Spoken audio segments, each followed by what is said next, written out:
A lot of this isn't going to make sense to you, and I'm sorry about that. I'm just going to start at the beginning, with the house.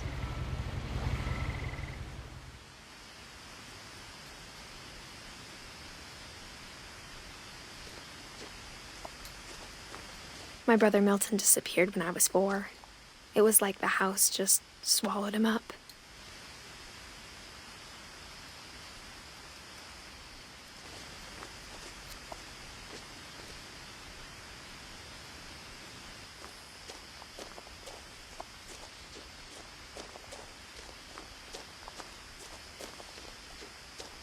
I lived here until I was 11, but I wasn't allowed inside half the rooms.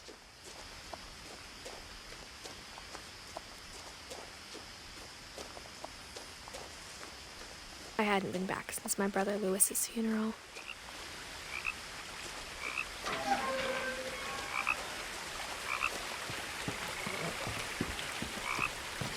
In her will, my mother left me a key, but didn't tell me what it unlocked. Maybe she thought I'd know, or she thought that the mystery would be enough to bring me back.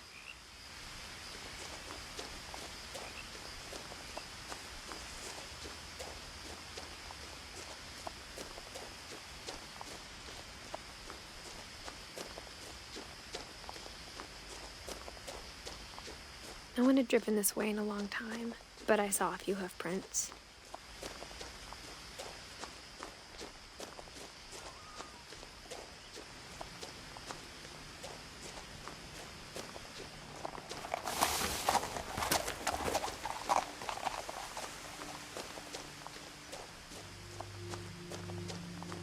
The truth is, even after I inherited the house, I never thought I'd come back to it. But now I had questions about my family that only the house knew the answers to.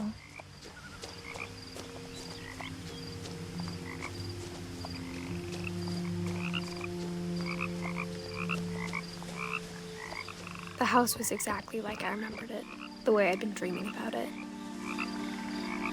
De longe, a gente consegue ver a casa da família Finch, esquisita, enorme, cheia de cômodos empilhados uns sobre os outros, como se desafiasse a gravidade.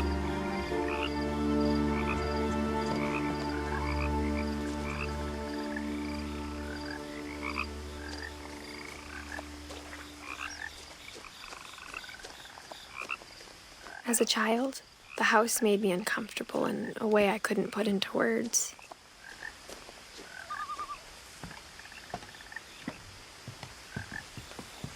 Now, as a 17-year-old, I knew exactly what those words were. I was afraid of the house.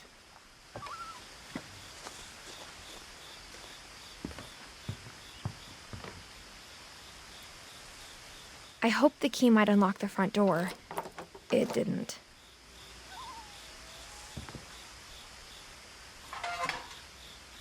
Looking in, I felt like the house itself had been waiting for me.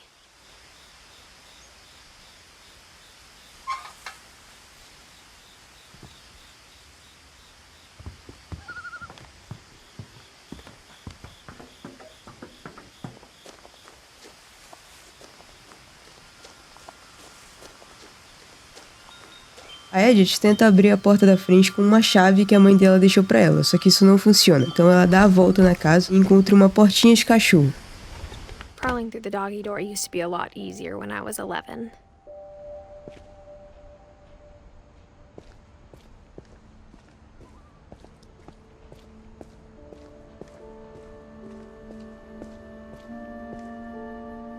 The power had been turned off the night we left. For the first time in years, felt like I was home. A casa é um caos estranhamente aconchegante. Tem livro por tudo quanto é canto, principalmente na cozinha. A casa inteira parece viva, só que ao mesmo tempo vazia. But instead of a family, there were just memories of one.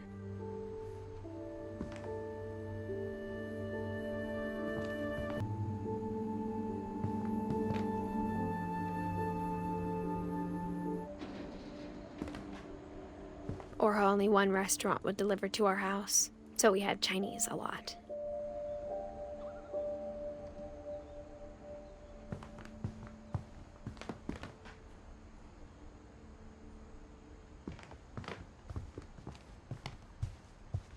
The table was still a wreck from the night we left.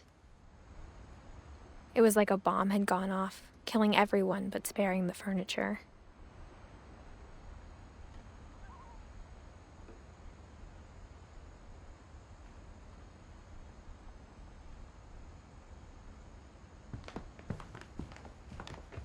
Nothing in the house looked abnormal. There was just too much of it, like a smile with too many teeth.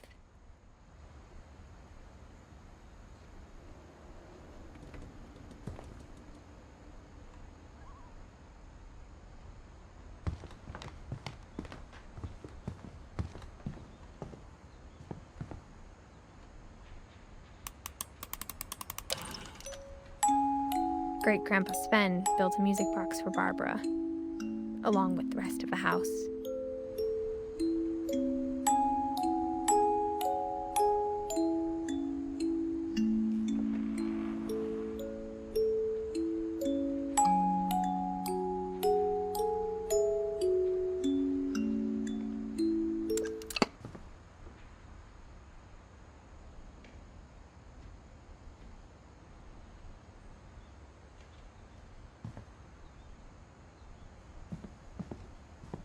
Mom always told me to stay out of the basement, so I wasn't too surprised when the key didn't fit.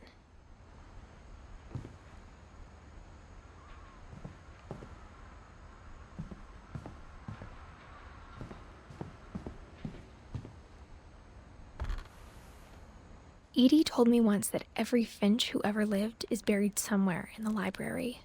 Explorando, ela encontra uma caixinha de música com o nome Bárbara e os famosos olhos mágicos nas portas trancadas, como se a casa quisesse que cada quarto fosse um segredo guardado.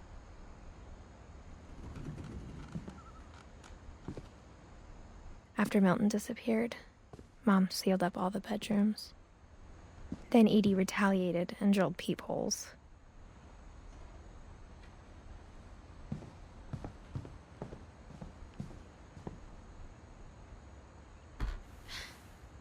The last time I was in Edith Sr.'s room, I was 10 and she was painting my portrait. Mesmo tendo vivido ali, a Edith deixa claro que fazia muito tempo que ela não entrava em um desses quartos, o que é esquisito, já que ela morava na mesma casa que todo mundo que vivia lá.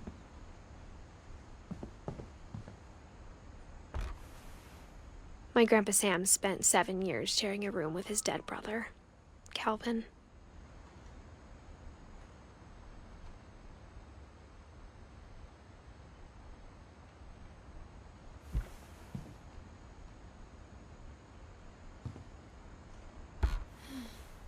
As a kid, I just assumed every house had peepholes and sealed rooms you weren't allowed inside of.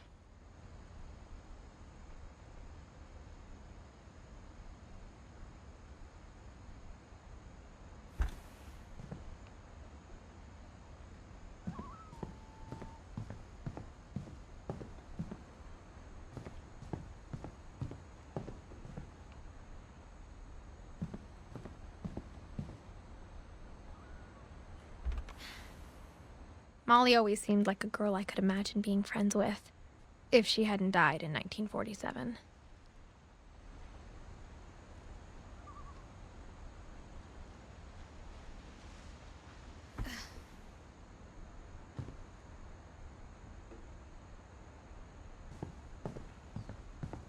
I spent a lot of time playing in Great Uncle Walter's room.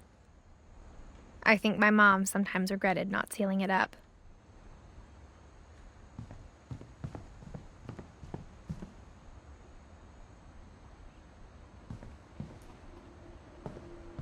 Lewis told me there were secret passages, but I never believed him.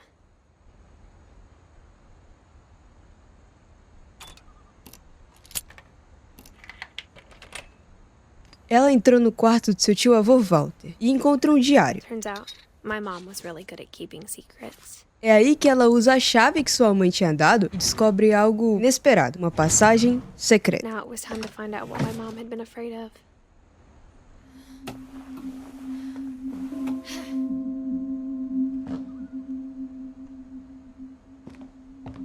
Reading this, maybe it sounds like I had a plan, but I had no idea what was behind that door.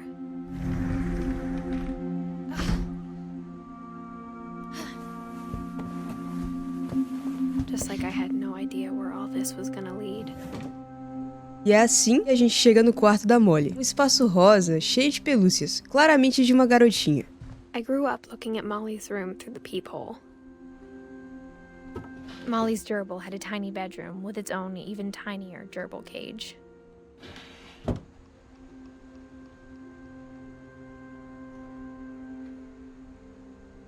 Being inside for the first time, I felt like I'd stepped behind a painting. I got the sense Edie had spent a lot of time here, before my mom sealed the doors. Revirando algumas coisas, a Edith encontra um diário em cima da mesa dela. December 13th, 1947. Dear Diary, I'll be gone soon, but I wanted to tell somebody about what's gonna happen. It started when Mom sent me to bed without dinner. I woke up and I was starving, so I looked around for something to eat.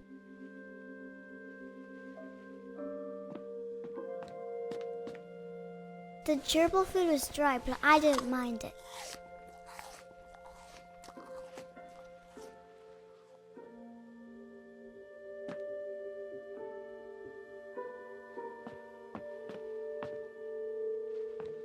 My Halloween candy was all gone.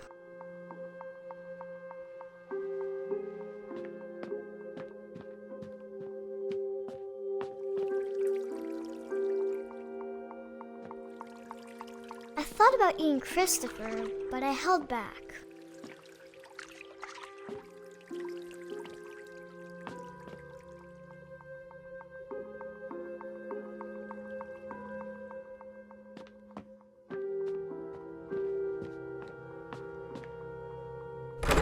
Mom, can I come out now? Sweetheart, it's late. Go to sleep.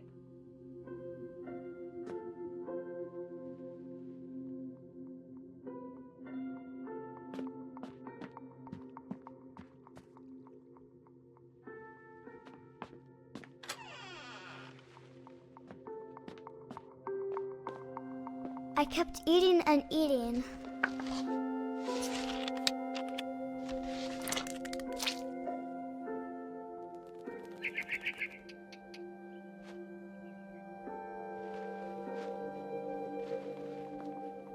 I ate a lot of things that night.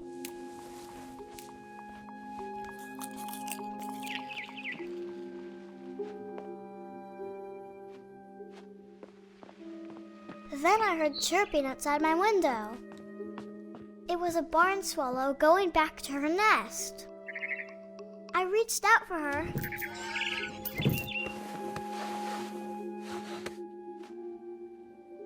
And suddenly, I was a cat. Então, somos um gato. I tried to be quiet, but the bird was really scared.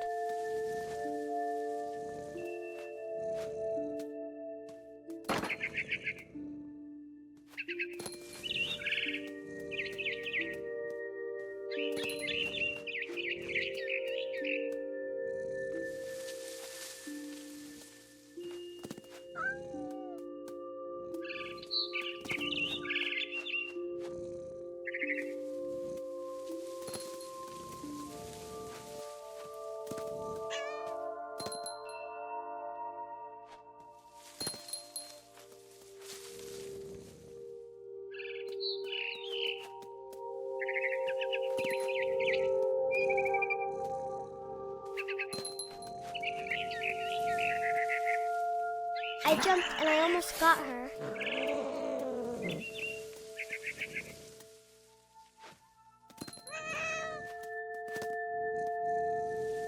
I could tell she was getting really tired.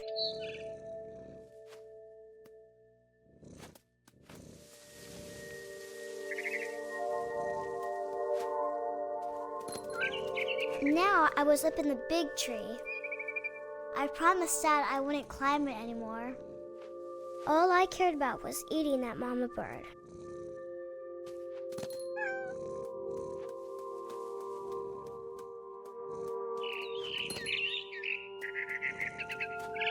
I gobbled her up. And suddenly, I was an owl. First, all I heard was the wind. Then I heard little teeth nibbling in the grass. Depois uma coruja.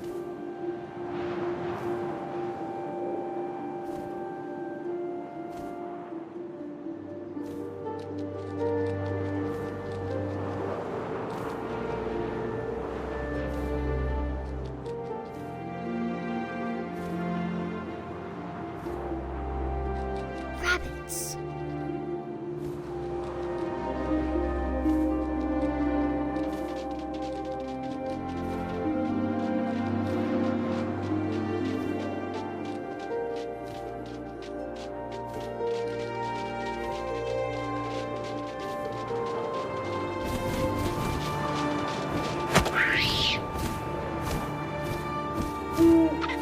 I imagined his face looking up and seeing mine through my talons. I swallowed him up, and I didn't chew one bit. Then I flew off to find something bigger.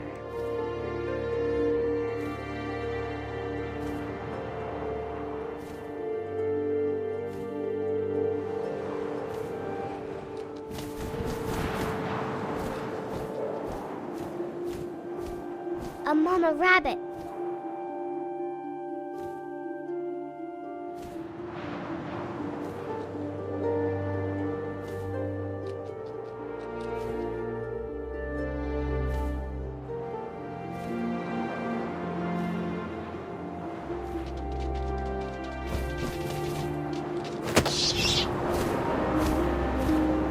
She was almost too big to carry. I started choking, but I couldn't stop eating. And suddenly, I was a shark.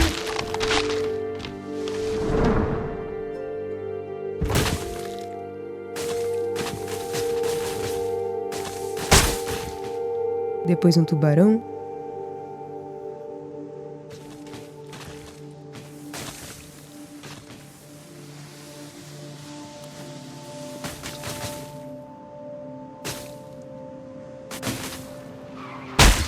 I rolled off a cliff and into the ocean.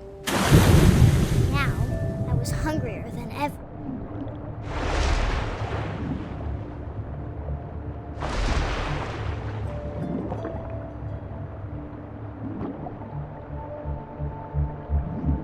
I wanted fat, juicy seals.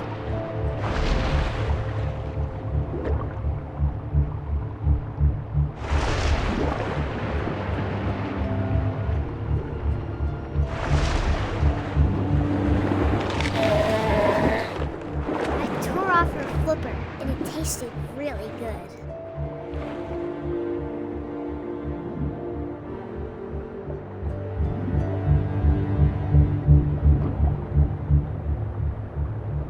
I grabbed on tight. When I was so hungry, I jumped out of the water. When I opened my eyes, everything had changed.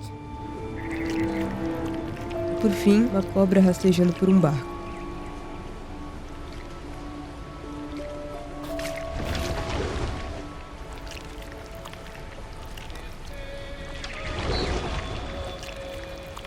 Now I was a monster, and I smelled people everywhere.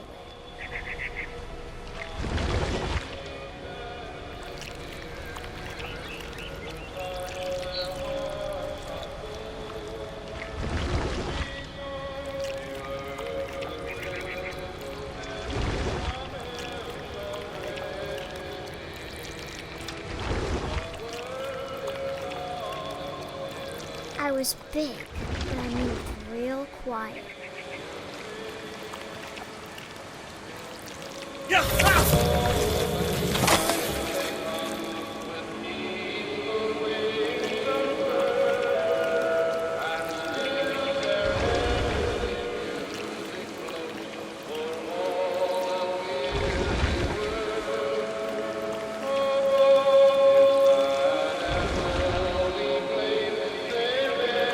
I wanted to stop, but also I didn't.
Passenger, I was still hungry. And across the water we smelled something new. Something I had to have, so I swam towards it.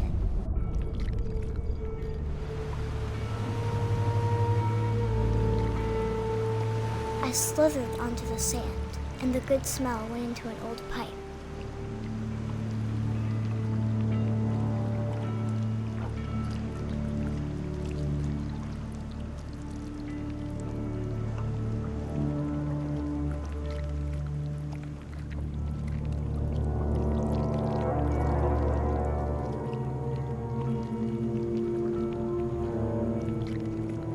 I got closer and closer.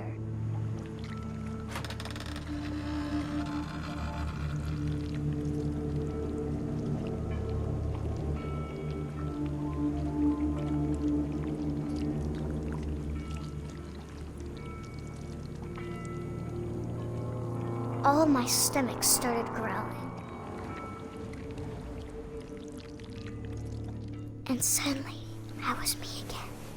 I held my breath for a long time, but I couldn't hear anything. I think it's waiting for me to fall asleep. But it's not going to wait much longer. It needs to feed, and we both know I will be delicious.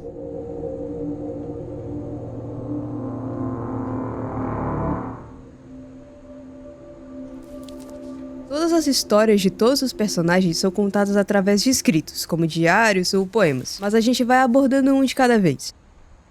I'm not sure if I believed all of that, but I'm sure Edie would have. Falando agora da Molly, o que aconteceu com ela? Bom, eu tenho a minha teoria. Ela comeu várias coisas que não eram comestíveis, igual a cenoura de hamster, a pasta de dente e principalmente um azevinho, que é uma planta venenosa que mesmo comendo em pouca quantidade, ela pode causar envenenamento. Então, quando ela foi voltar a dormir, ela teve uma série de alucinações, misturando também com a própria imaginação dela, já que ela é uma criança.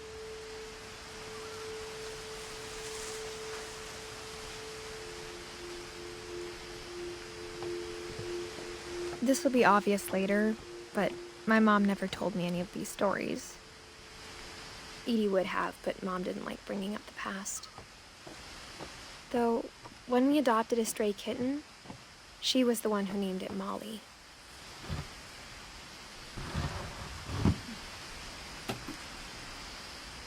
I spent a lot of time in Great-Grandma Edie's room.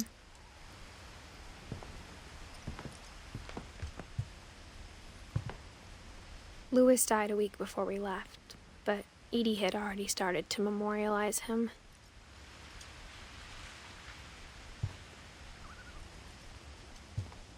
Her room was like a museum. For 500 years, the Finches have been famous throughout Norway for their fortune and misfortune.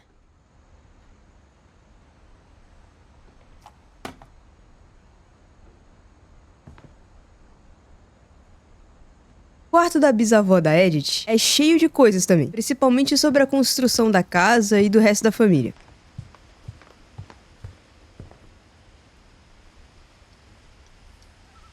One summer, they evacuated the island, but Edie refused to go. For a few weeks, she was a celebrity.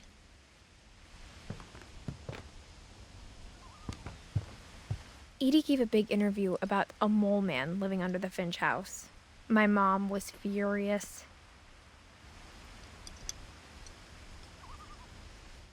I hadn't thought of myself as Edith Jr. for a long, long time.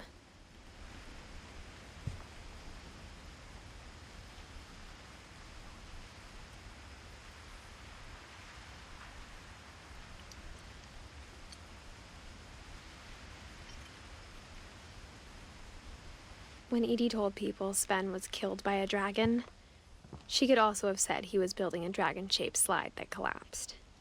She could have, but she didn't.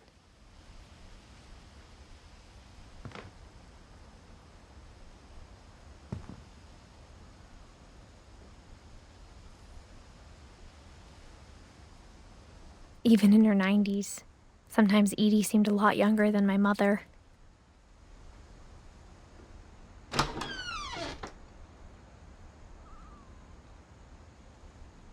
The only trace Grandpa Sam's first wife, Kay, left on the house was the pink bathroom. It was a pretty big trace.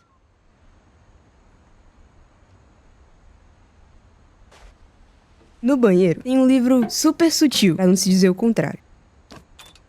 Existe um segredo nesse banheiro, que abrindo com a mesma chave de antes...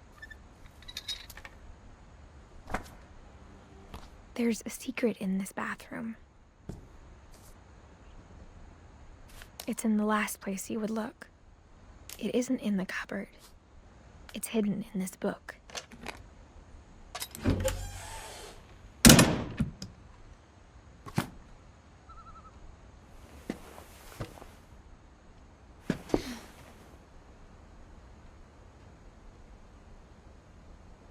Sven gave Sam an old camera he'd refurbished.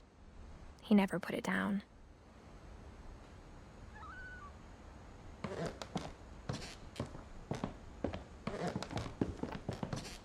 From the paintings on the wall, it was clear my brother Milton had been here before me.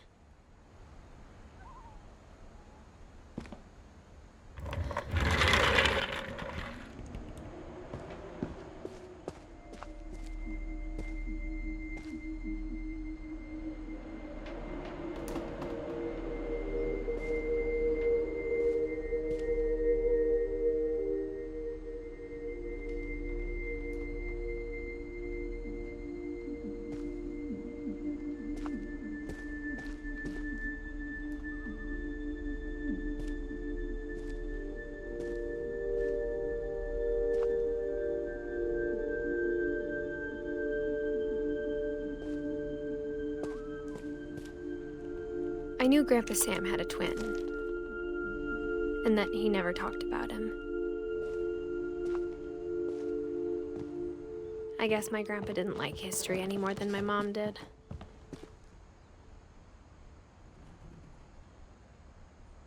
No quarto dos gêmeos e avós da Edith, a gente encontra um papel dentro de um capacete espacial. How I Want to Remember My Brother, by Sam Finch.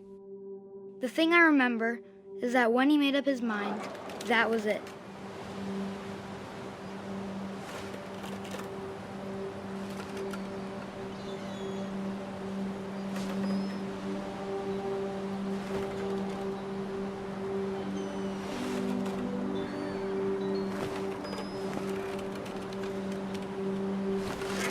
My brother said he'd die before he ate another mushroom, and he did. At Barbara's funeral, we swore we'd never be afraid again, and he wasn't. I think Calvin always wanted to fly.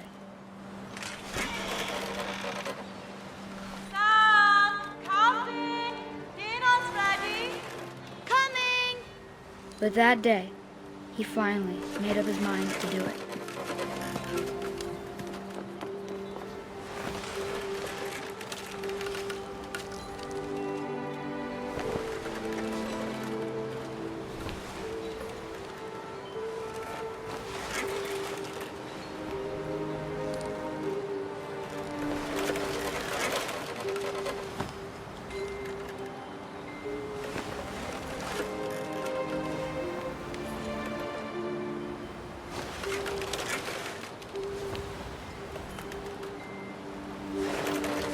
I told him going around was impossible. Maybe if I hadn't said that. Alvin, I'm not gonna tell you again. Maybe if the wind hadn't picked up. Then maybe he'd still be here. But I doubt it. I think he'd already made up his mind.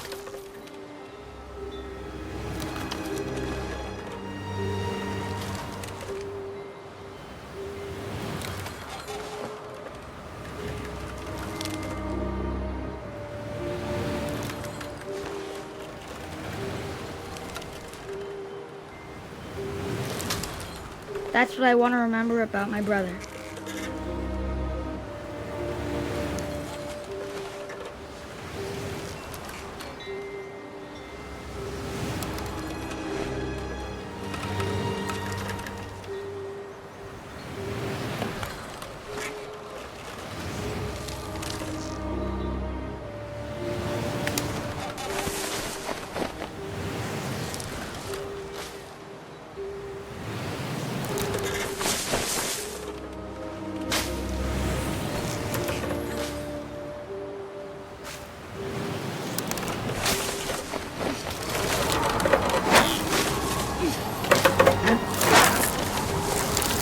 The day he made up his mind to fly. And he did.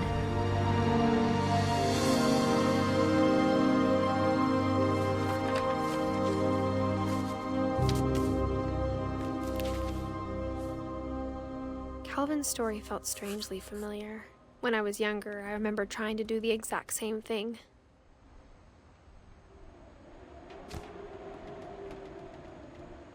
Acho que essa ficou muito óbvia pra explicar, né? After the funeral, Edie roped off Calvin's half of the room.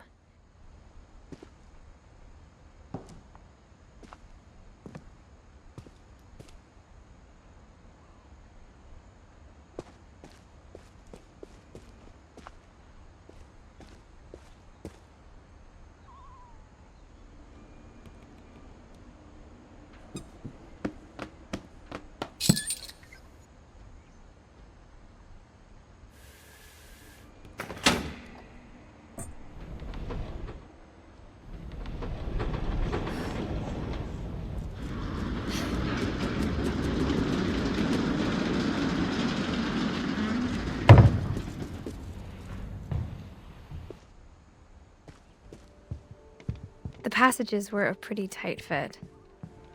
They'd obviously been built for smaller hands and bellies.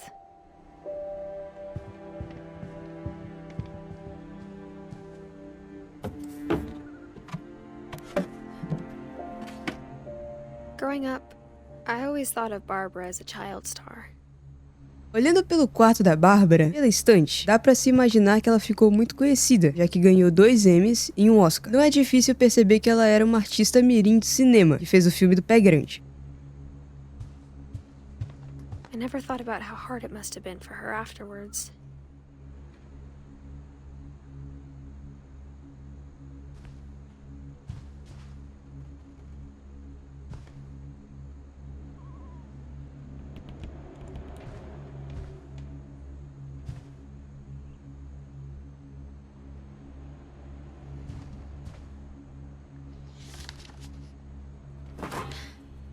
Of all the stories people wrote about Barbara's death, I'm surprised Edie saved this one.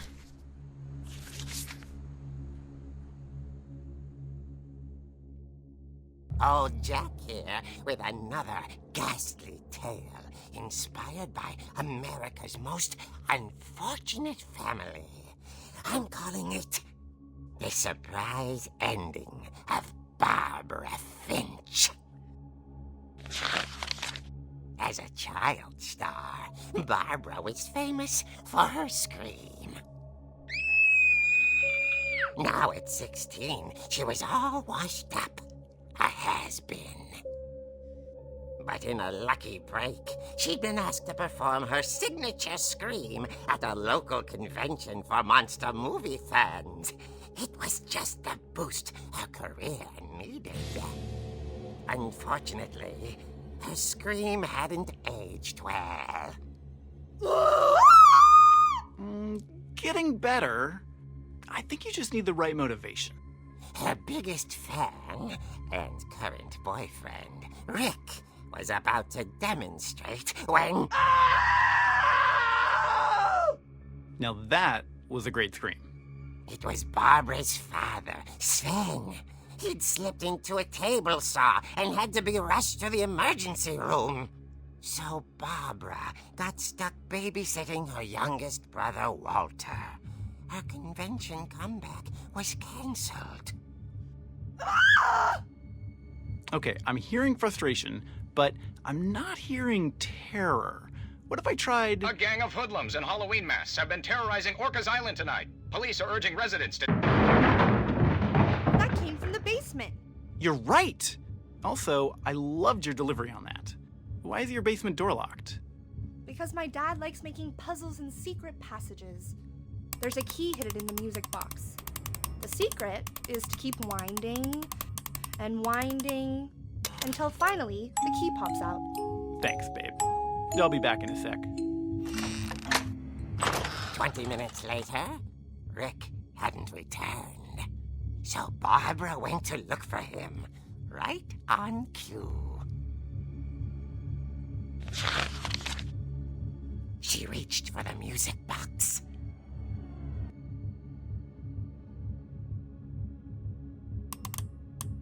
And as she wound the key, she listened for Rick, but the house was silent.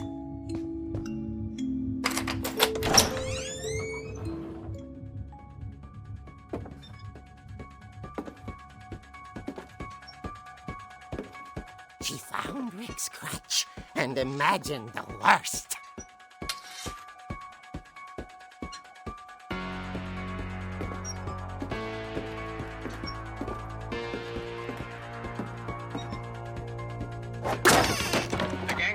The infamous Hookman killer, Dr. Carl Hamill, who impaled and then ate his family 10 years ago tonight.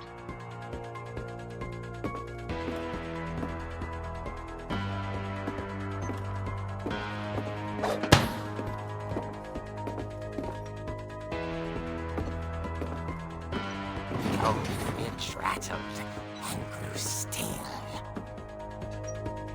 Oh dear!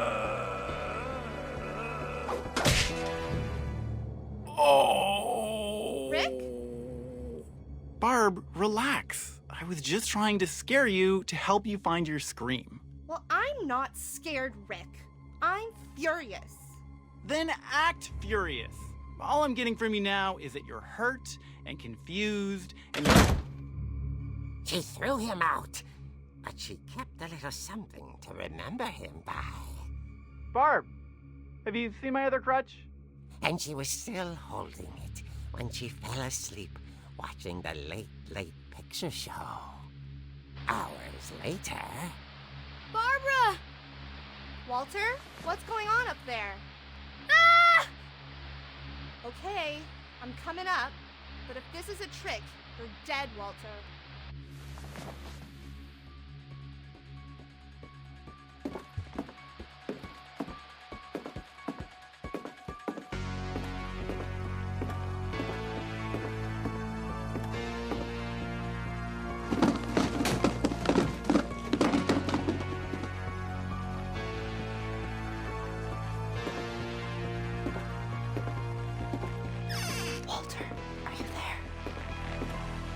Walter had vanished. still on. Orcas Island police describe the man as 6 feet tall, with a steel hook for a hand. Residents are urged to lock all doors and windows and notify the police of any suspicious activity.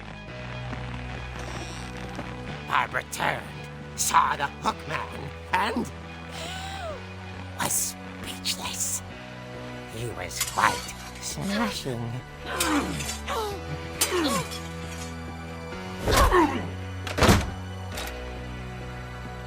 he was. He couldn't get enough of Barbara. Okay, Barbara, there's gotta be another way out of here.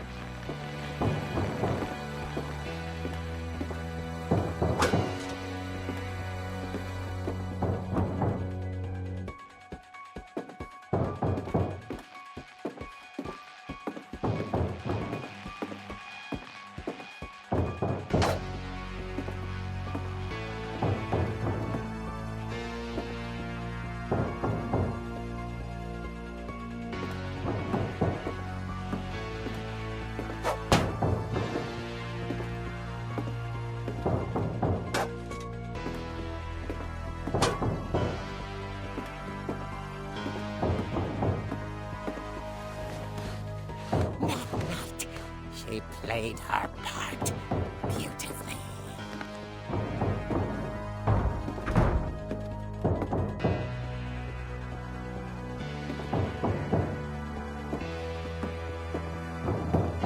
Molly's door hadn't been opened in years. The hinges groaned.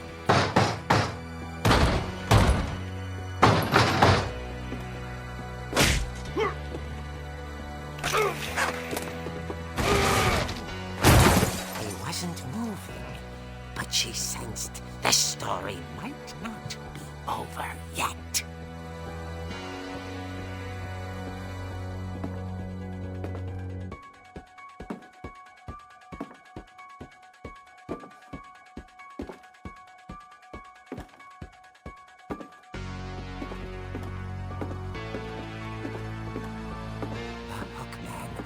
Vanished.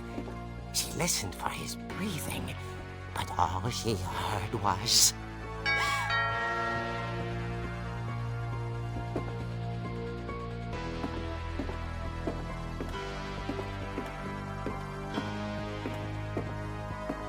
Someone at the door was dying to speak to young Barbara.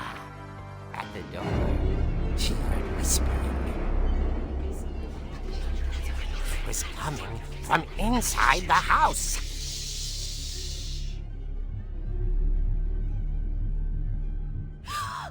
Oh dear.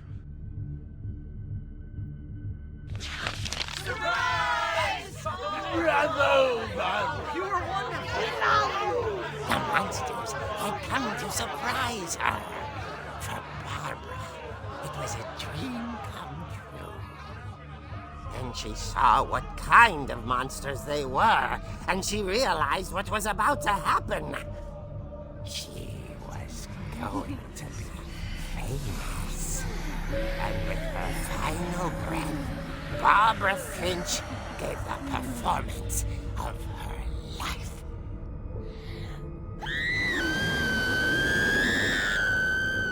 I wasn't there myself, but I hear Barbara was magnificent. Poor girl. She had a taste for stardom.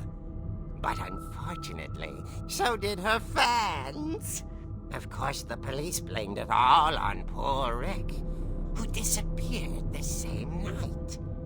And little Walter, hiding under his bed the whole time. He took it all pretty hard, but that's another story. As for Barbara, tucked inside the music box is all they ever found of her.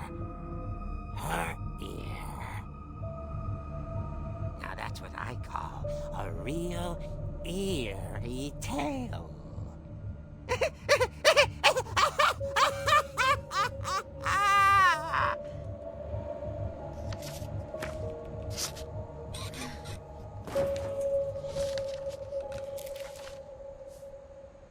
Edie told me all Barbara wanted was to be remembered, as absurd as that comic was. Existem muitas teorias pela internet sobre o que aconteceu com ela. Alguns dizem que ela foi devorada por canibais, como na revista em quadrinhos que a gente acabou de ver. Outros acham que o Rick, o namorado dela, tenha matado ela. E outras pessoas, como eu, acreditam que a Bárbara sofreu um acidente, caindo do segundo andar. A questão é se isso foi proposital ou por acidente. Mas isso é algo que nem mesmo os Finch sabiam, já que ela estava sozinha naquela noite. Algumas pessoas especulam que a Bárbara tropeçou em um patins e caiu. Outras acreditam que ela se envolveu em uma briga com o Rick. A última coisa que eu quero apontar sobre a morte da Bárbara é como que a pessoa que escreveu ela sabia sobre a chave do porão escondida na caixa de música. Bom, a minha teoria é que quem escreveu essa HQ tenha sido a Erin, já que olhando pelos pôsteres do quarto dela, a gente consegue perceber que ela gostava de aumentar as coisas pra ficar uma história, entre aspas, mais legal. Como ela fez com o Sam, falando que ele morreu por um dragão, ao invés de dizer que ele morreu construindo um. I guess now I know why Mom didn't like me playing with the music box.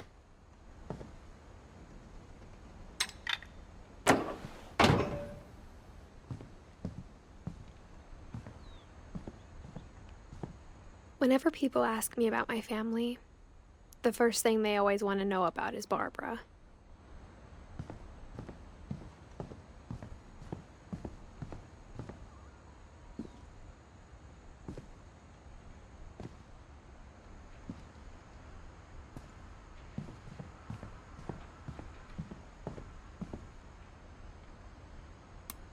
Fazendo o truque da caixinha de música, a gente consegue a chave pro porão.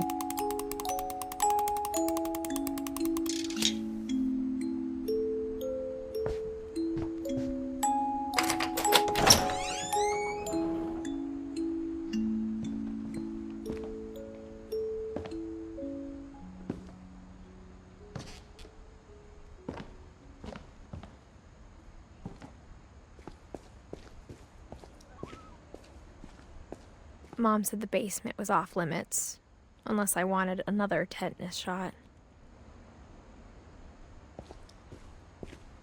I saw Edie sneak down to the basement once, carrying packages.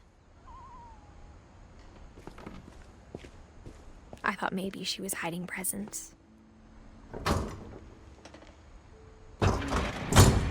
It turned out she was hiding a lot more than that.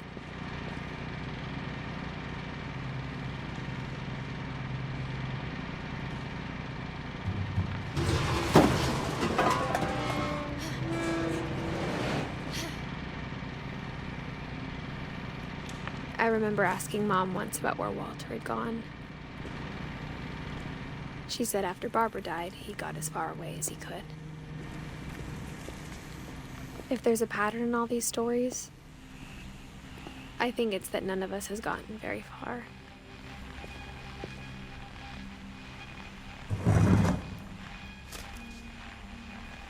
Goodbye, everyone. I can't believe I've been down here for 30 years.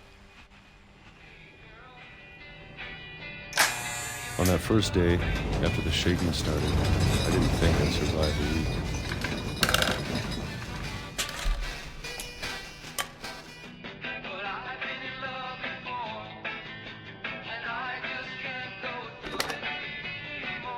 But after a few days, I settled into a routine.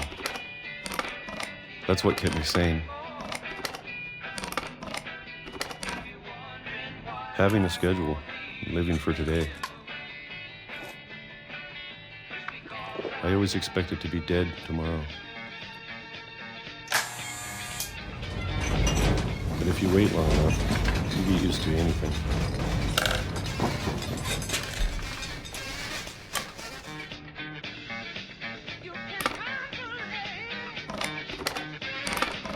Even a monster on the other side of the door starts to feel normal.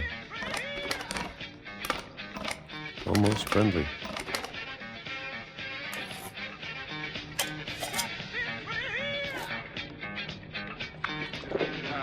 And then one day, everything just stopped.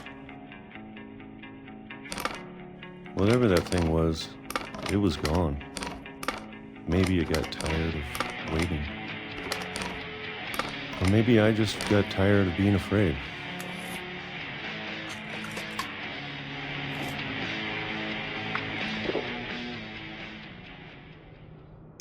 It's been a week now, the longest in 30 years. I'm done waiting. I have to leave while I still can.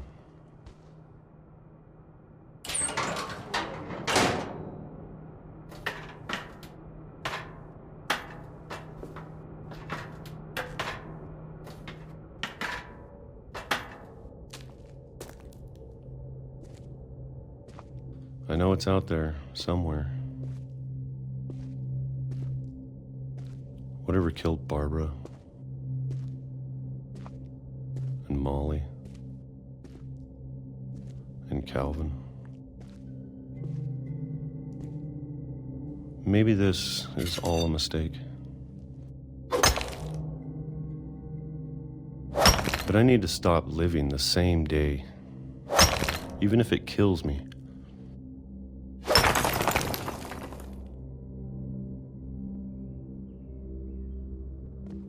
Whatever's out there, I want you to know I'm ready for it.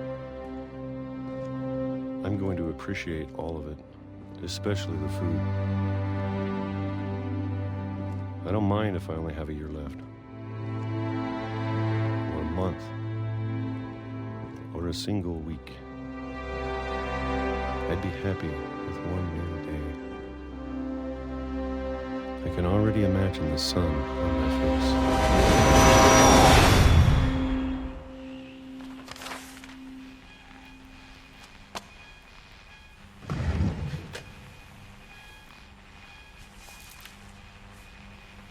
Walter died when I was 6. I can't believe my mom never told me he was down here.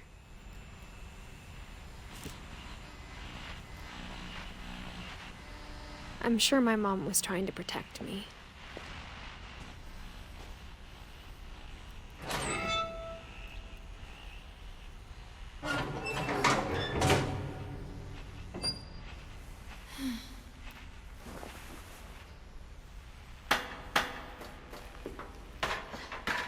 Maybe she was afraid I'd end up like Walter. But if she never told me about an uncle under the house, I can only imagine what else she was hiding. I don't want to make the same mistakes she made, trying to bury something that's still alive. A história do Walter, assim como a do Calvin, é mais nítida do que a do resto. O Walter foi atingido por um trem, mas do que exatamente ele tinha medo pra ficar trancado dentro do porão? Na minha visão, o Walter ficou muito traumatizado com a morte da Bárbara, que é mostrado no quadrinho que a gente acabou de ver. Ele tinha medo do que o que estivesse lá fora o matasse, igual fez com a Bárbara e o Calvin. Mas o que isso significa? O assassino que empurrou a Bárbara da escada? O que o Calvin tem a ver com isso? Eu acho que, igual várias pessoas, o Walter acreditava que havia uma espécie de maldição atrelada com a família dele, fazendo todo o Finch morrer antes da velhice. Então, pra fugir dessa maldição, ele se isola de todo mundo no porão, bem debaixo de onde passava o trem, explicando os tremores que aconteciam no mesmo horário todos os dias. Até que o trem quebra e fica uma semana sem funcionar, e o Walter decide que é hora de encarar o mundo lá fora de novo. É uma pena que o trem tenha voltado logo nesse mesmo dia. Now that there's only one of us left, or maybe 2, I thought it was time I heard the stories for myself and found out what happened to everyone else. But now I'm worried the stories themselves might be the problem. Maybe we believed so much in a family curse, we made it real.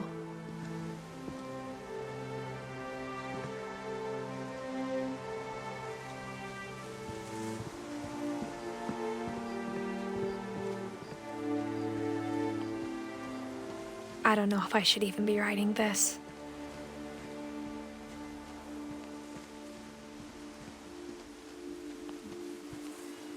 Maybe it'd be better if all this just died with me.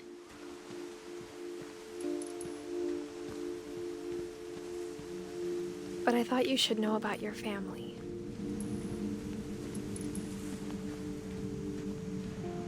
And the history you're a part of.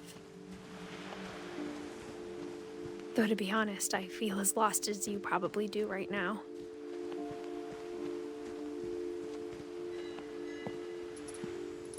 I think the people in these stories believed them, for what that's worth.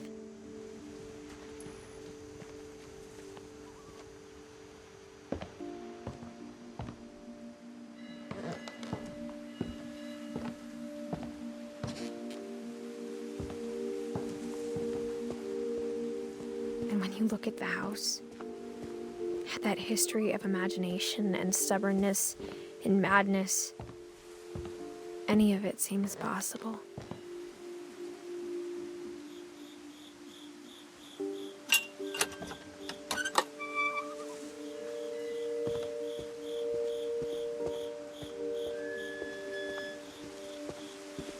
I think we've been surrounded by death for so long, we've just gotten used to it. What kind of family finishes building a cemetery before starting the house?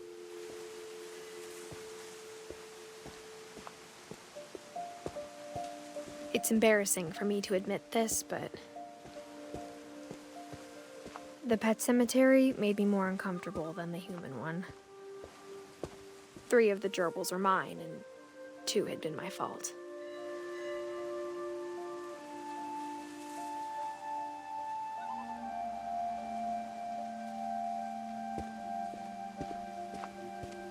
Sven built the house, but it was Edie who designed the cemetery.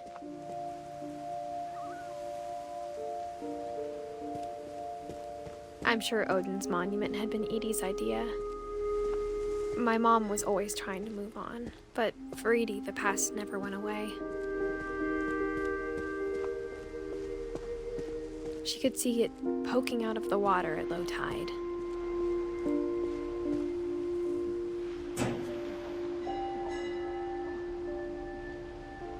Edie said she dreamed about the old house every night.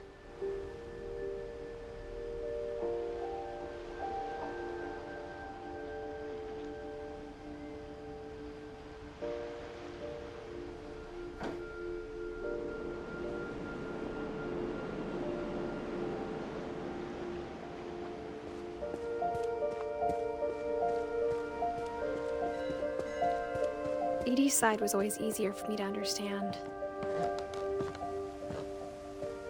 But the older I get, the more I can see where my mom was coming from. She lost 2 of her brothers, just like I did. I get why she tried so hard to protect us.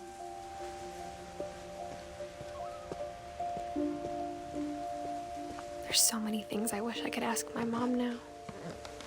Part of me thinks this is what she wanted all along. For me to come back someday and find everything out for myself.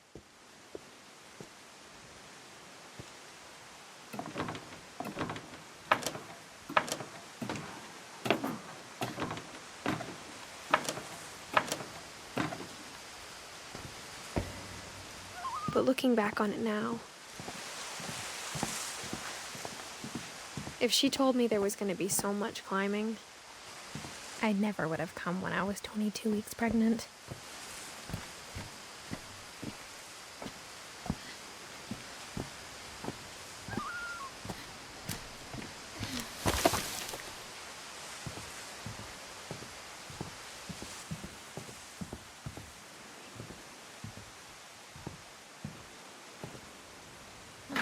I never met Grandpa Sam, but I think he and my mom had a lot in common.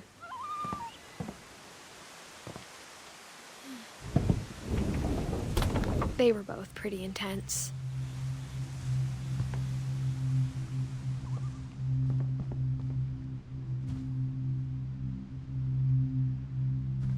Sam spent his life shooting photos, but Mom said he got nervous being in front of the camera. I guess we're all afraid of something.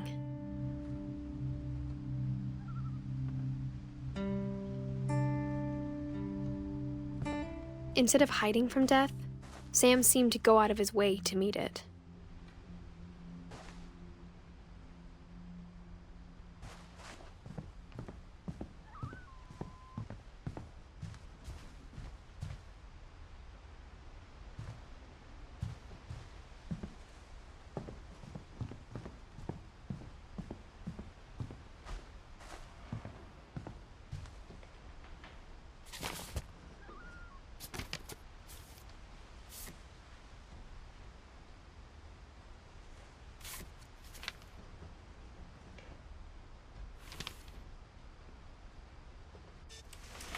Dawn, I promise, you'll never forget this weekend. Yes, sir. These memories are gonna last a lifetime. What?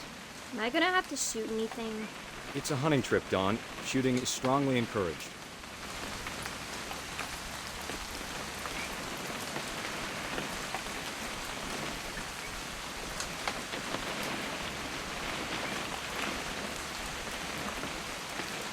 It's too early, Dad.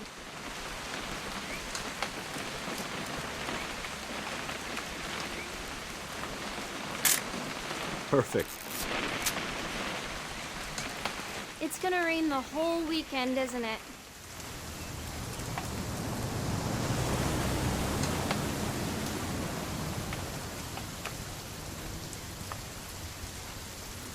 I will never forget this weekend, Dad. That's the spirit. Smile, Dawn. Okay, got it. I'm gonna take some pictures, okay? Just be careful. That camera's older than you are.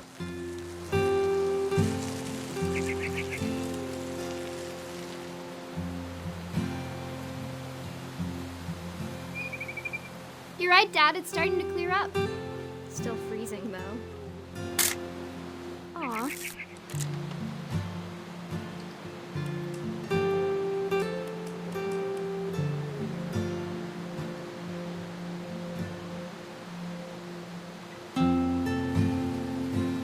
Definitely should not have drunk all that coffee.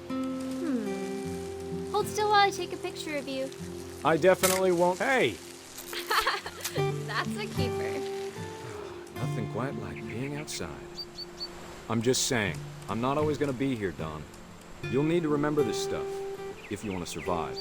I'll be fine, Dad. You know who else thought he was gonna be fine? Some guy who died. Dawn, I'm being serious.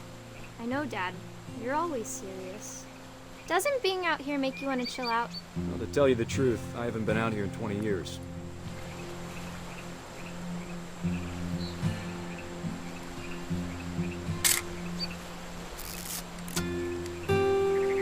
Last time I was with my brother Calvin. Man, that was a great trip. Your grandpa Sven taught us how to fish, how to build a fire. Dawn, don't you think you could find something more interesting to photograph? I bet if I could remember where that trail was, we'd spot a buck for you in no time. Give me a minute to check the map.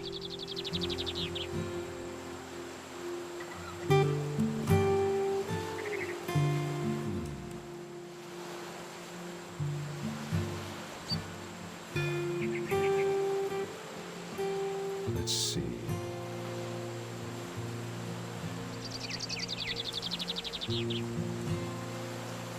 Maybe.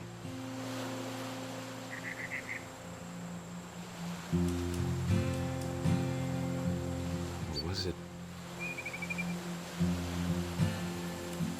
Dad! Good eyes, Dawn.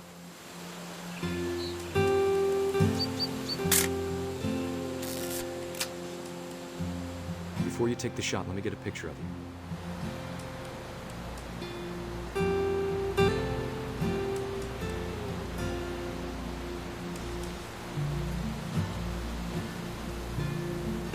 Dad, Just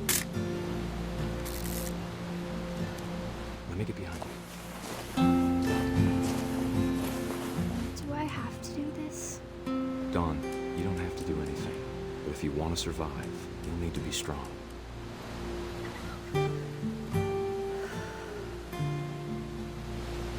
Now keep yourself squared up, elbows down, like we practiced. Whenever you're ready.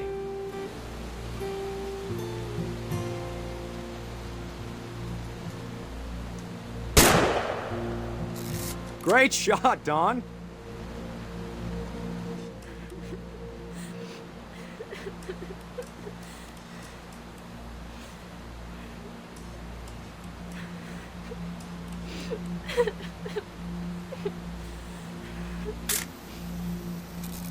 I'm proud of you, Dawn. Always remember that. okay?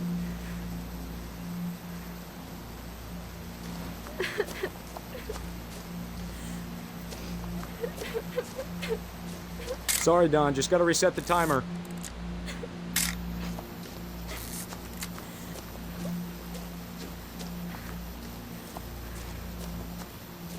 Dad, it's twitching. I think That's it's totally normal, Don. Just focus on the camera. Try not to think about Dad!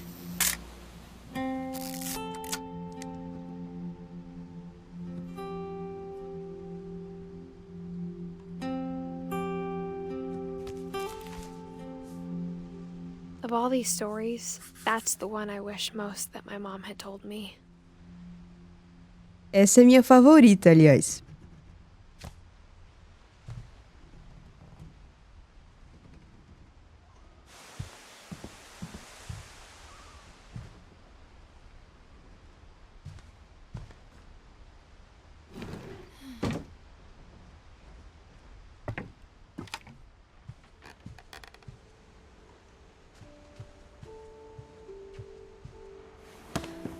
After Sam died, my mom and Edie got really close. They'd both lost a lot.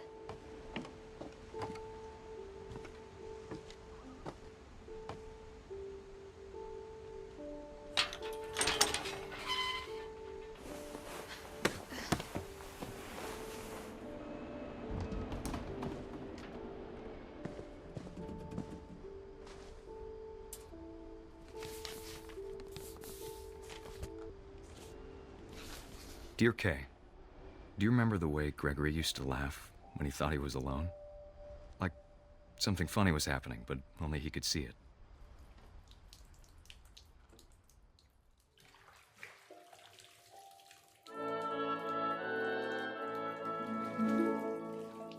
I think he saw things the rest of us don't.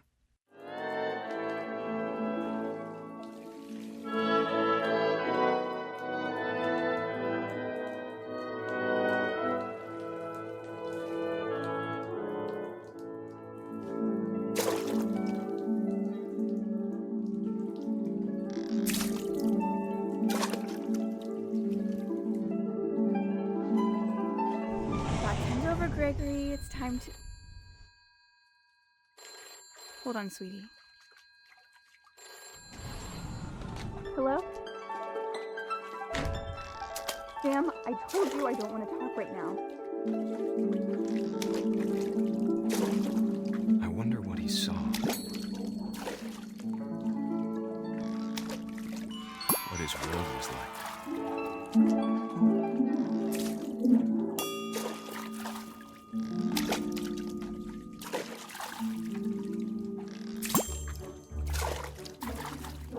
Reminded me so much of Calvin. Lost in his imagination. Whatever it was he saw.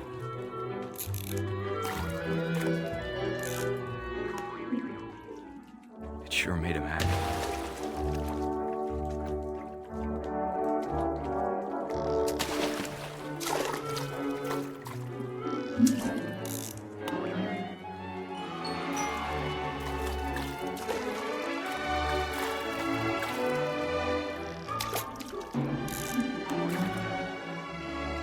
Silly it sounds. But I worried about a baby being too happy. But I could feel him slipping away. Sorry about that, Gregory. I know you did everything you could. Maybe if I hadn't called that night.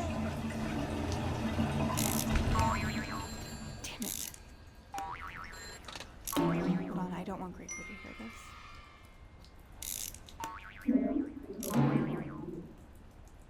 I wish you could have told us about the world he saw.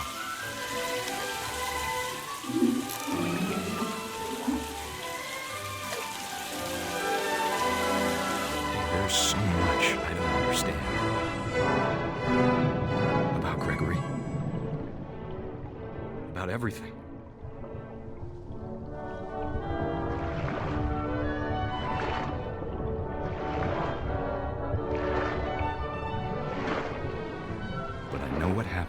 wasn't your fault.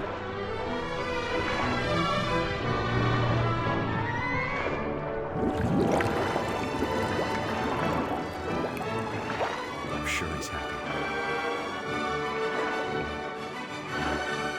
He'd want you to be happy too. Good luck, Kay. Love, Sam.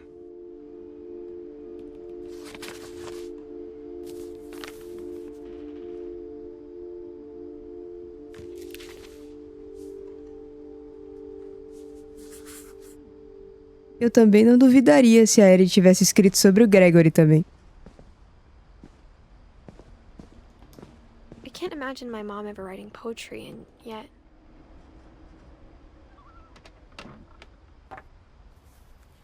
A poem for Gus, who always said the wedding was a bad idea. Our father never hit us kids, at least not very hard, before the day my brother said with teenage disregard that he'd be dead before he'd see a wedding in our yard.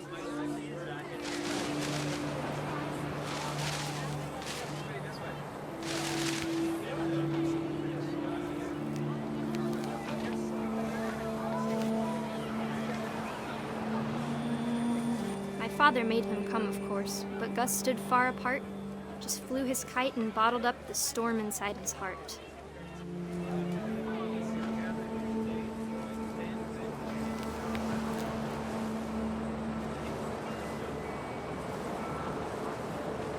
I tried to talk him out of it, but though he'd never met her, "We don't need a stepmom," were the words that I now pronounce you husband and wife. You may kiss the bride.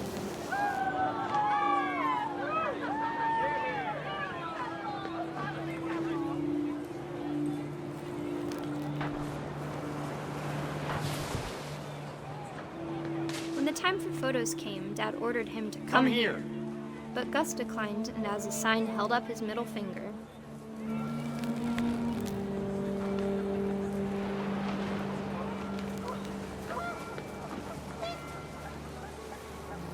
The wind picked up, and panicked geese appeared and quickly went. But all the humans did that day was go inside the tent.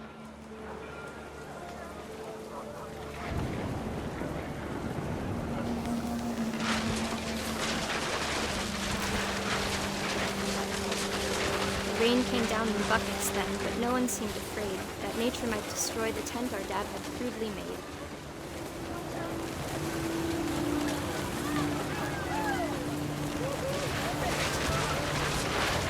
The thunder sounded much too close and full of angry power.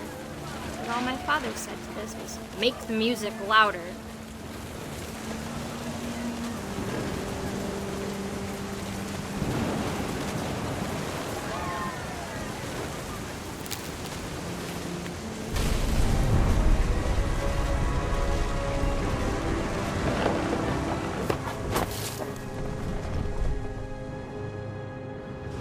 I wish that I could truly say I thought about you on that day. Out there on the beach alone, just you, the wind, the sea, and foam. But I didn't, until we found you.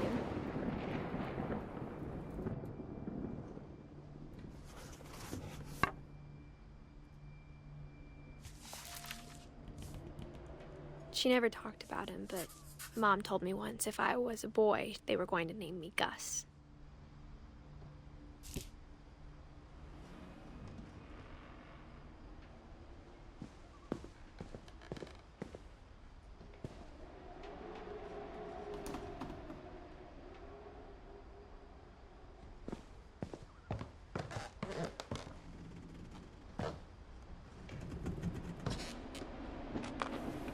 My mom moved up to the loft after her brothers died. At the time, it was as far away as she could get.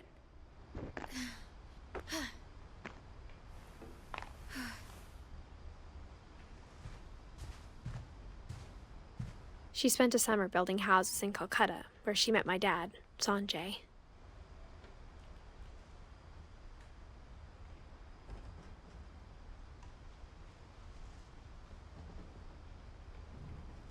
My mom moved to India a week after graduation and got a job teaching English. Lewis was born a year later.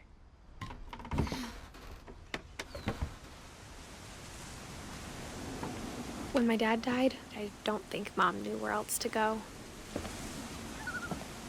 I'm sure Edie was happy to have her back. The house had to get a little bigger, but Edie was used to that.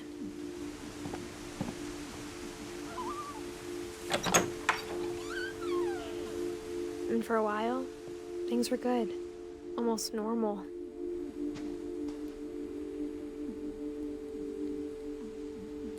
But it didn't last.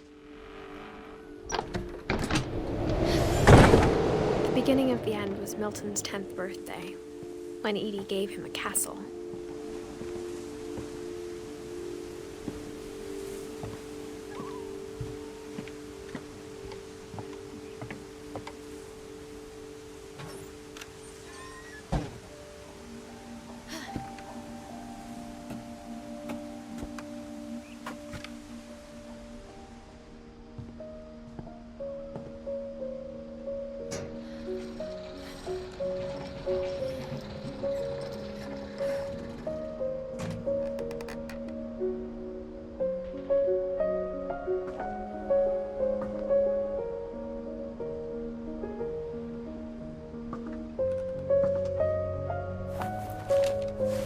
Milton Finch in The Magic Paintbrush.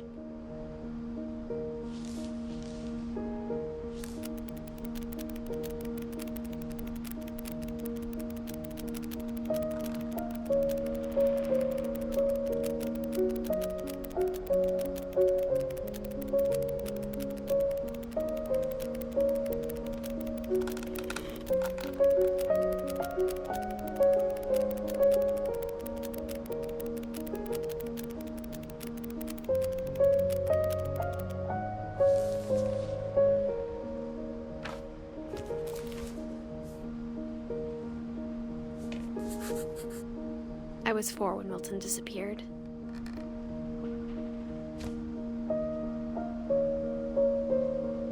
O Milton é o maior mistério de tudo. Não existe muita coisa sobre ele, além das suas pinturas e do fato que ele desapareceu, não morreu, igual o resto dos Finch. A história do Milton liga a outra história, mas prefiro deixar isso para outro vídeo. I think Edie was happy to finally have another painter in the family.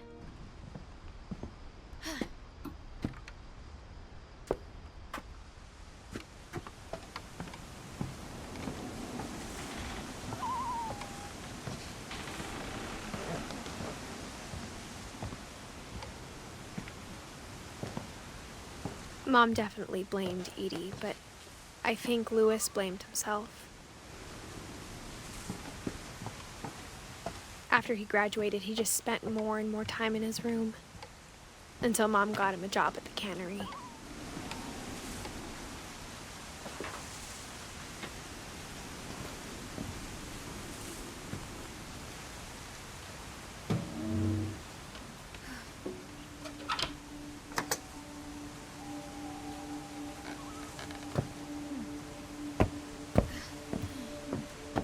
Louis's room smelled very, very familiar. That part of him lived on.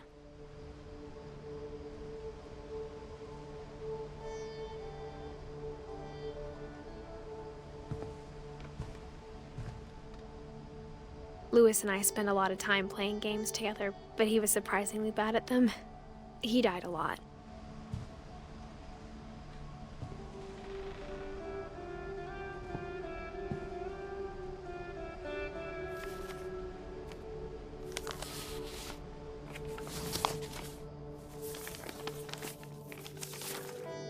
Dear Mrs. Finch, as Louis's psychiatrist, I can understand your desire for an explanation.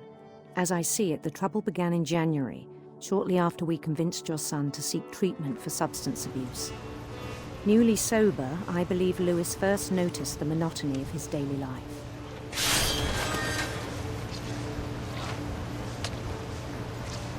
He kept working at the cannery, but he withdrew part of himself. In our sessions, I saw the same behavior. His mind began to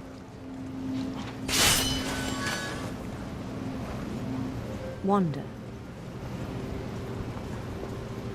I asked him to describe it.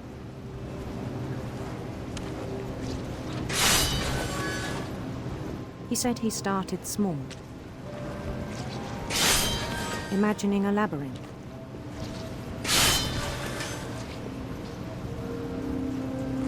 He'd feel his way about. Then something moved. Bats. And toads.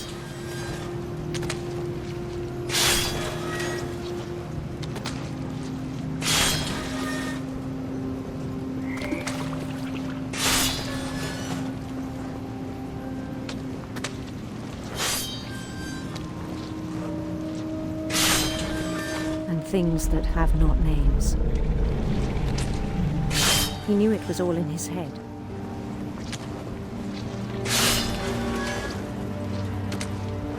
But he took it very seriously.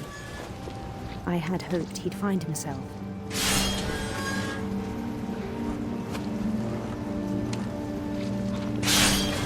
But he found something more. I worried about him then, daydreaming at the cannery. I spoke with his boss, but he said Lewis had become a model employee. Methodical, tireless, focused. Like a whole new Lewis. So I let him go on.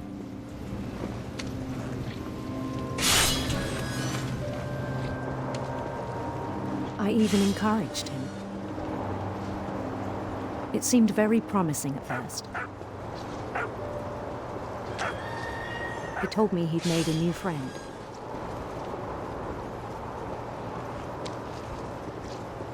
On the edge of a city he named Lewis Topia.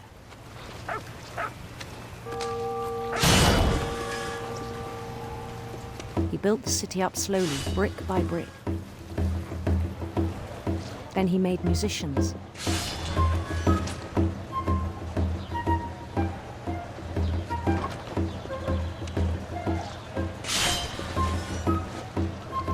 And songs for them to play. He talked about starting a band.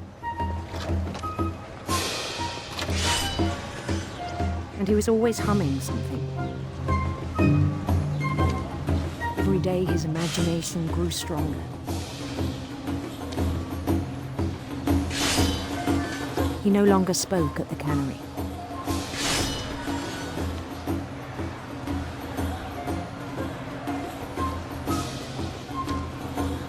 But his chopping was as reliable as ever. Then one day it struck him. At all the cheering crowds, even the stones under his feet, were all in his imagination, so he could do whatever he wished.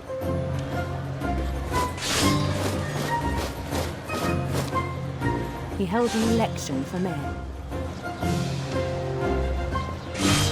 and he won. They begged him to stay, but his mind was already wandering. It became a game for him.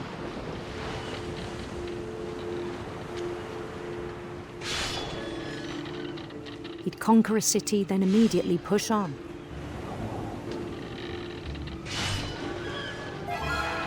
New Louisville.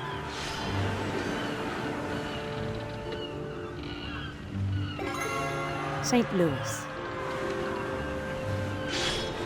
He started drifting away from our reality.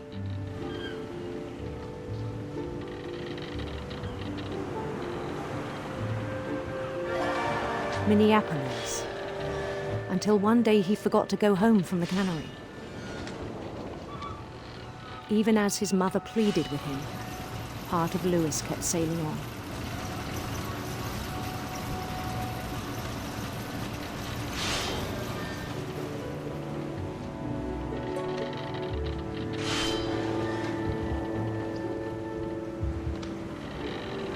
In Lewisburg, he heard rumors of a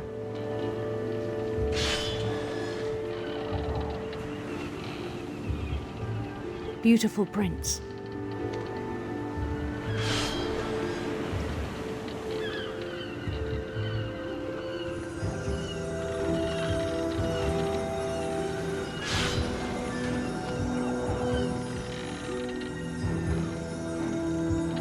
The prince was on his own quest for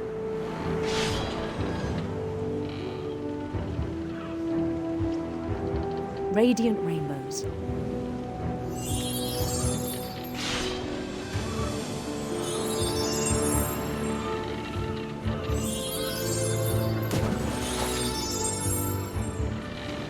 He followed the sound of his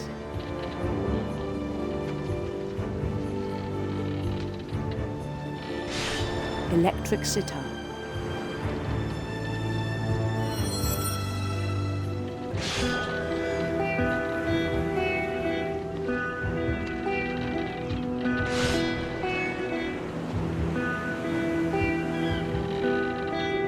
His chase led him to a golden palace east of the sun and west of the moon.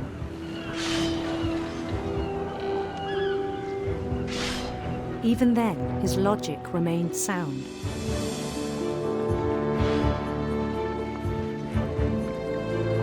He knew the world was all in his imagination.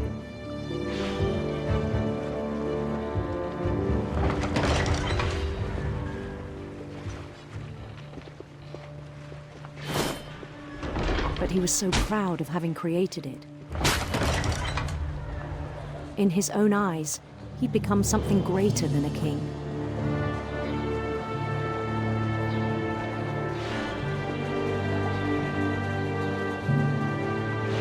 For someone who'd never known success in the real world, I think it was overwhelming.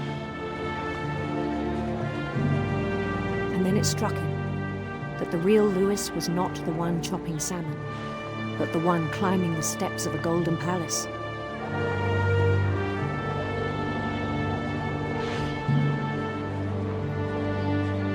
My imagination is as real as my body, he told me. It was hard to argue with him.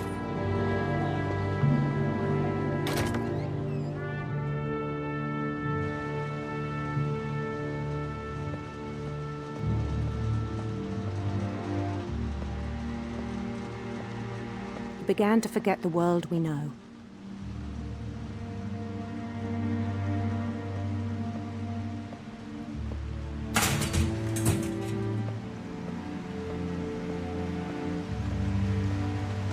I think it pained him to remember Lewis, the cannery worker.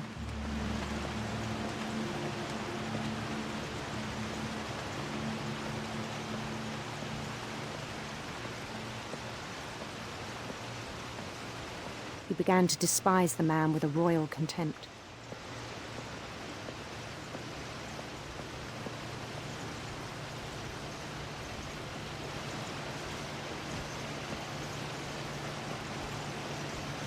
I still thought I could save him.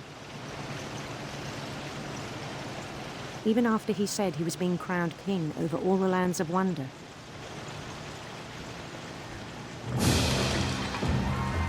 The palace would be packed with his companions.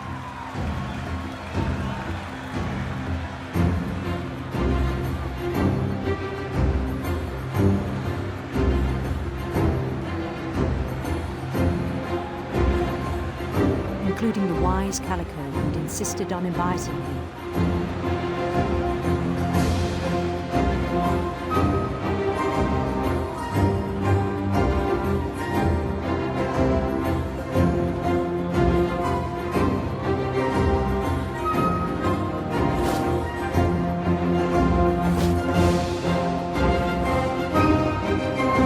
His prince waited, holding his crown.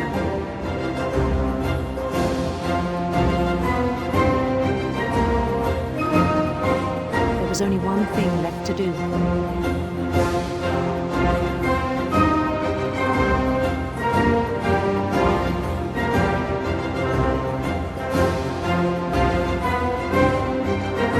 Bend down his head.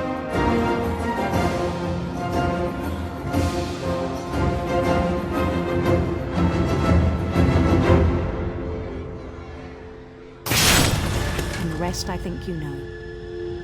Mrs. Finch, your son was a kind man who will be missed by all of us who knew him.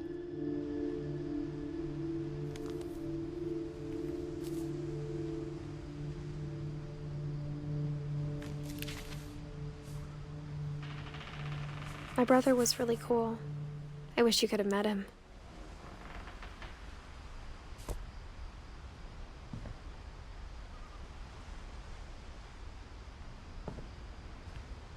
He was so proud of being Indian.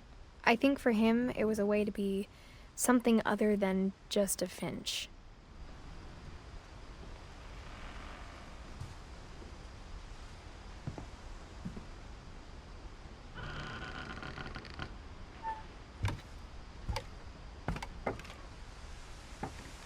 On the way back from Lewis's funeral, my mom told me to start packing.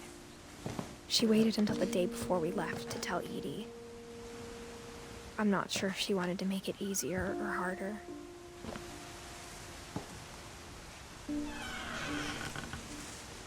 I wish we'd stayed. But I understand why we left.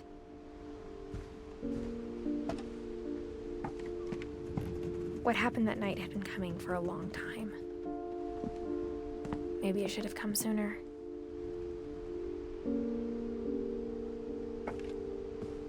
A gente sobe as escadas e vamos em direção ao antigo quarto da Edith. But it had to end one way or another.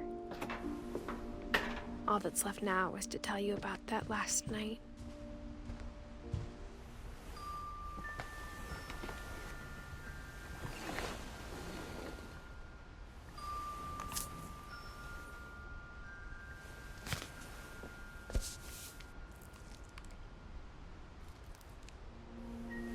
That whole last day, Edie just watched us pack and didn't say a word. Until supper, when she raised her glass and said, "To our final night together, and all our final nights apart." Grandma, you know what I said about alcohol. Some of your medications are very Edith, specific. I left a present for you in the hallway. Why don't you go open it? The grown-ups have to argue now. I'm sorry, you're right. We're all leaving tomorrow. Let's just enjoy our last... I'm not leaving. Edith, you're excused.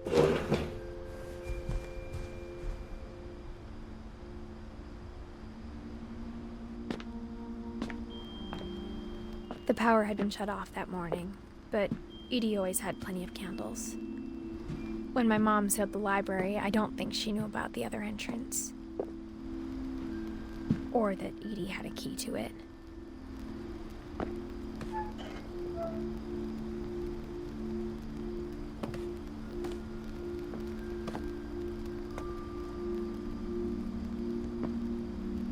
That thing you're afraid of isn't going to end when you leave the house. Edith has a right to know these stories. My children are dead because of your stories. I think it's best if Edith and I leave tonight. We'll have the nursing home send a van for you in the morning, okay?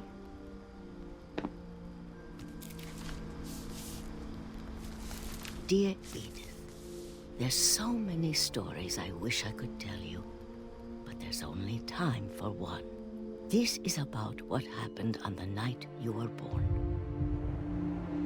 That night, the tide went way, way out.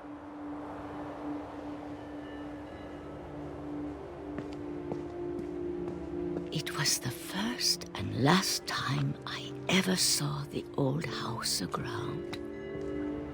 There'd been an earthquake out in the middle of the ocean. They called it the lowest tide in 1,000 years. God, it smelled awful. You know, I've seen that house every day of my life.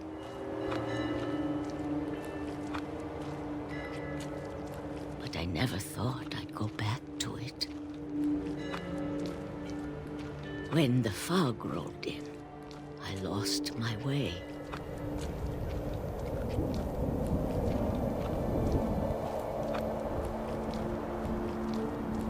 I got turned around,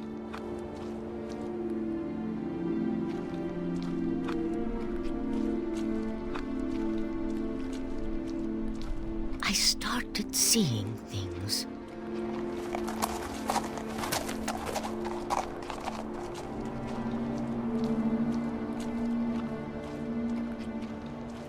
Things I'd forgotten had ever existed.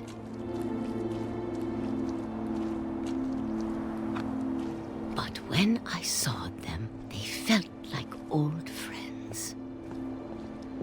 That night, a lot of things came back to me. Or maybe I came back to them.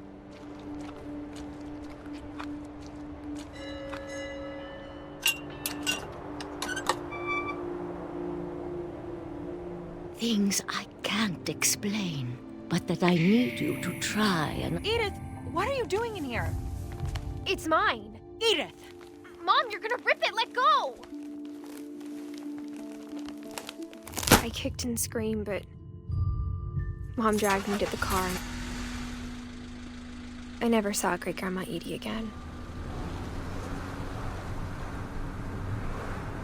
The next morning, the van came to pick her up, but she was already gone. After that, we moved around a lot.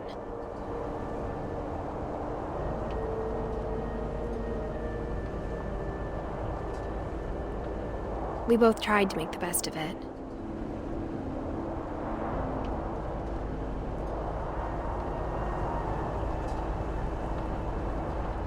A few years went by.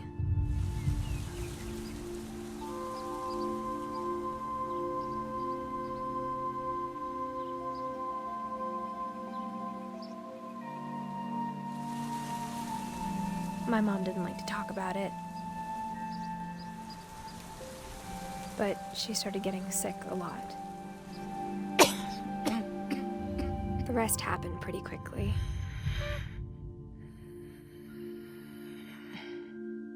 She got better for a while, and then she didn't. And then I was alone. The last Finch left alive.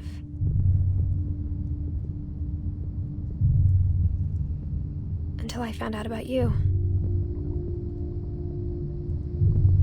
I'm still not sure what to tell you about all this. If we lived forever, maybe we'd have time to understand things. But as it is, I think the best we can do is try to open our eyes. And appreciate how strange and brief all of this is.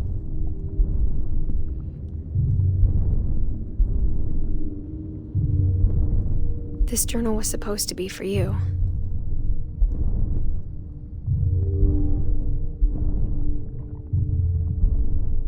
But now I hope you'll never see it. I just want to meet you. And tell you all these stories myself.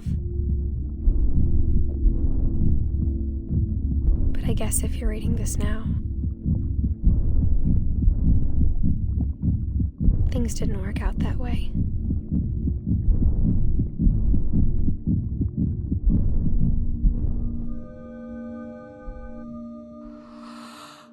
This is where your story begins. I'm sorry I won't be there to see it. It's a lot to ask, but I don't want you to be sad that I'm gone. I want you to be amazed that any of us ever had a chance to be here at all. Good luck.